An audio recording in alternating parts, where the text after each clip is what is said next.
Bueno, buenas noches jóvenes.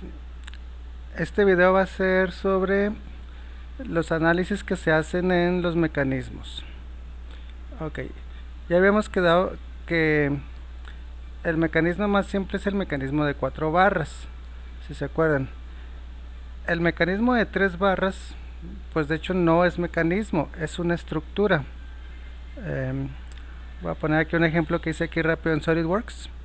Si se fijan, si yo aquí tuviera 3 barras, las medidas no importan, pueden ser cualquiera. Y de estas 3 barras yo fijo una y las otras dos las quisiera mover, pues no se pueden mover, ¿verdad? Habíamos quedado que por la cuestión de grados de libertad y por el tipo de mecanismo, en este caso pues no sería posible el movimiento. Entonces quedaría como un mecanismo con 0 grados de libertad y por concepto se define como una estructura. No hay movimiento posible, está fijo y es una estructura. Entonces el mecanismo más simple que ya puede moverse pues es el mecanismo de 4 barras. Este es de 3 barras. De 4 barras pues ya es un mecanismo que sí permite movimiento, ¿verdad? Igual aquí dibujé yo uno. Las medidas igual no importan, pero ya el hecho de que tenga 4 barras, si fijo yo una, en este caso fijé la de abajo que vale 40, las demás barras se pueden mover. En este caso esta de que vale 20 se puede mover, se puede mover, puede girar completamente. Y la barra de 60 y la de 50 pues ya tienen sus movimientos. Ok. En el caso de los mecanismos de 4 barras, como este que estoy poniendo aquí como ejemplo, cada uno de esos 4 eslabones tiene un nombre. Ok, el elemento que está aquí abajo, que vale 40, que está fijo, que no se mueve, a ese elemento se le llama bancada. Se le llama eslabón bancada. Ok. Al elemento que puede dar vueltas completas, este que estoy moviendo, que vale, en este caso vale 20, a ese elemento que puede dar giros completos de 360 grados se le llama manivela. Es una manivela. Al elemento que en este caso vale 60, que está aquí arriba conectado con la manivela, se dice que tiene movimiento complejo porque tiene rotación y traslación. Bueno, ese elemento que vale 60 y que transmite la fuerza o la potencia o el movimiento de la manivela hacia el otro elemento que está del otro lado, a esa barra se le llama biela o acoplador. Normalmente se conoce como biela o acoplador. Cualquiera de los dos nombres es correcto. Y para el elemento que en este caso vale 50, si se fijan, tiene un movimiento de vaivén, tiene un movimiento de rotación solamente, que es de vaivén hacia un lado y hacia otro. En este caso vale 50. A ese elemento se le llama balancín. Ok, entonces tenemos 4 eslabones. El que está aquí abajo se le llama bancada.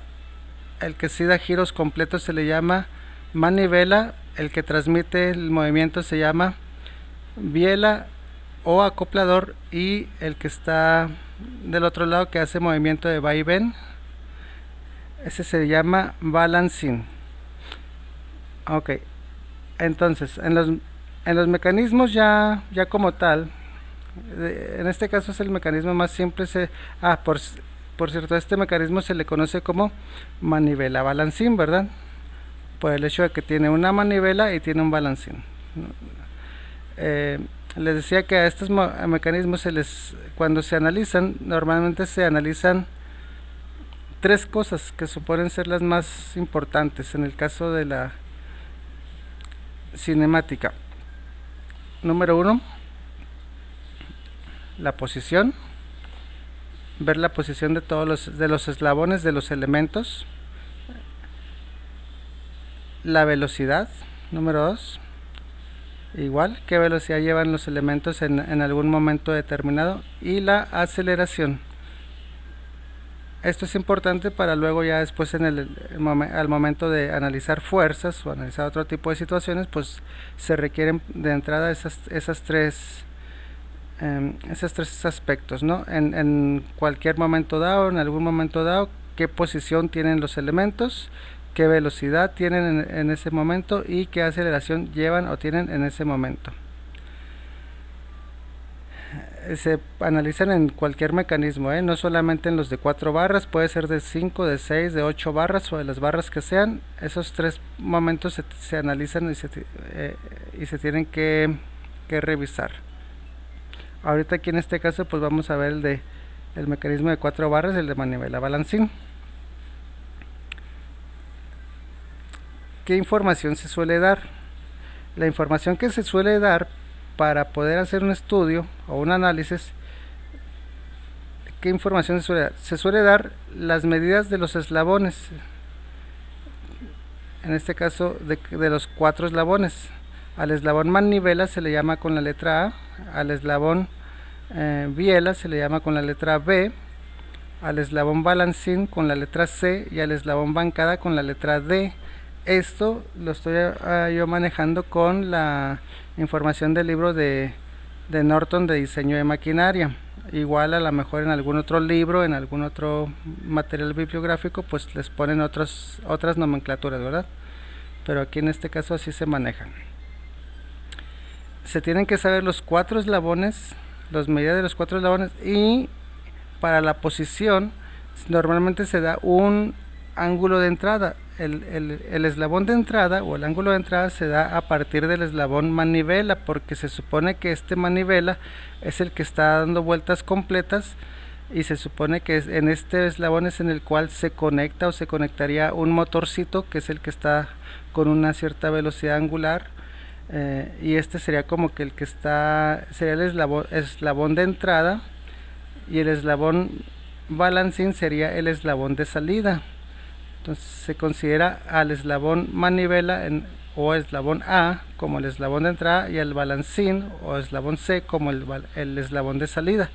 Entonces al eslabón de entrada se le da un ángulo de entrada. En este caso lo marcan como el ángulo θ 2.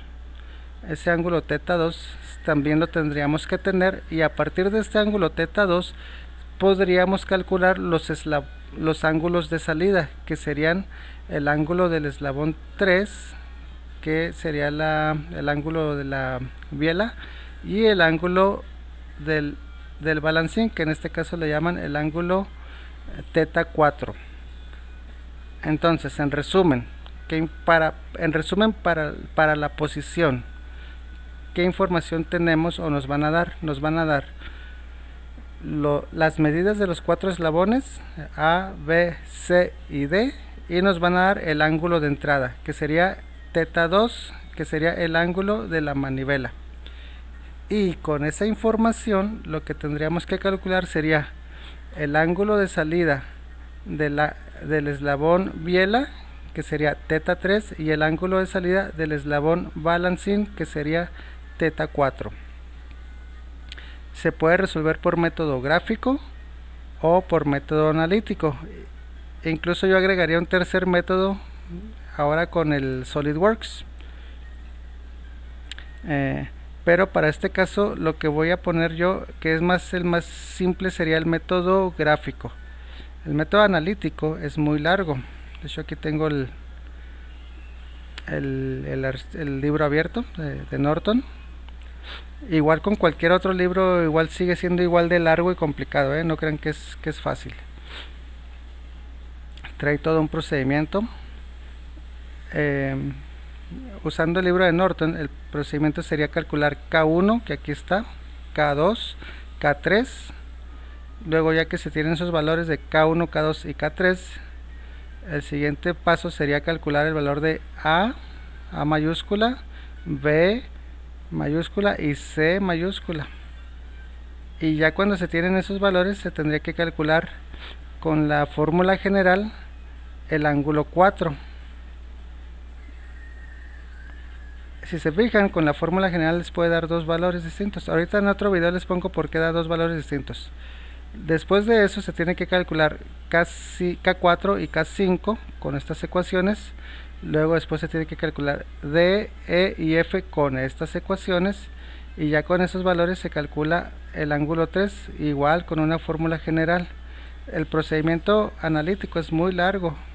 Si se pone uno a hacerlo cuestión analítica se tarda unos 20 minutos, no sé, media hora haciéndolos. Y aparte, como trae muchos números, suele uno a veces hasta equivocarse. Si se equivoca uno en alguna operación o en algún número, ya todo lo demás está mal. Entonces está como que complicado. Igual se puede hacer, pero en el caso yo ahorita más adelante va a hacer un video con el método gráfico, que es más simple y fácil. ¿Ok? Eso es para calcular los ángulos, nada más. Ya después de que se calculan los ángulos, se calcularían las velocidades y las aceleraciones, pero eso ahorita lo pongo en otro video. Bueno, entonces creo que aquí le voy a cortar y en el otro video voy a poner el método, voy a poner un ejemplo para resolverlo y pues ya, pues entonces aquí le corto y los veo en el otro video.